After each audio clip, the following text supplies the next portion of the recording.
அனைவருக்கும் எங்கள் இனிய வணக்கம். மயூரபுரி என்ற தேசத்தின் அடர்ந்த காட்டுல ஒரு துறவி குடில் அமைத்து தவம் இயற்றி வந்தார். குடில் அருகில் ஒரு சிறிய ஓடை இருந்தது. நாள்தோறும் அதில் அதிகாலையில குளித்துவிட்டு வருவார். அப்படி குளிக்கும் பொழுது ஒரு கொக்கு அவரையே பார்த்து கொண்டிருக்கும். கொக்கிற்கு துறவி மீது ஒரு ஈர்ப்பு ஏற்பட்டு விட்டது. ஓடையிலிருந்து குடிலுக்கு அவ்வப்போது வரும் பழக்கத்தை ஏற்படுத்தி கொண்டது. நாளடைவில் துறவியின் நற்பண்புகளையும் பழக்க வழக்கங்களையும் பார்த்த கொக்கு தாமும் அவரை போலவே வாழ வேண்டும் என்ற எண்ணம் அதன் மனதிற்குள் ஏற்பட்டது. அதனை செயல்படுத்தும் வகையில் துறவி தியானத்தில் அமரும் பொழுது பக்கத்திலேயே கொக்கும் தியானத்தில் அமர்ந்துவிடும். இதனால் கொக்கு இரை தேடும் எண்ணத்தை விட்டது.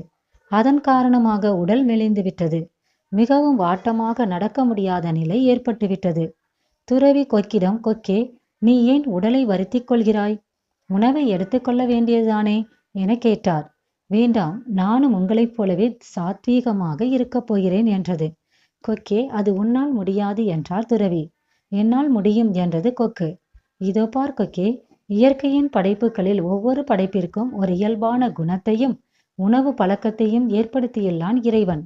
அதனை மீறுவது இயற்கையை எதிர்த்து போராடுவது போலாகும். அது உன் வாழ்க்கைக்கு நல்லதல்ல என்றார்.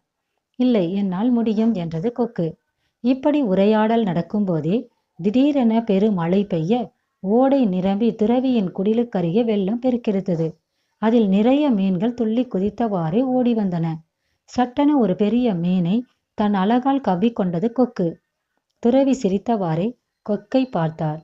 கொக்கு தன் இயல்பான குணத்தை மாற்ற முடியவில்லை என ஒப்புக்கொண்டு ஓடையை நோக்கி பறந்து சென்றது.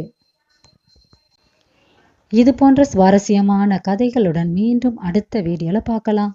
வாழ்க வளமுடன், நலமுடன் அனைவரும். நன்றி.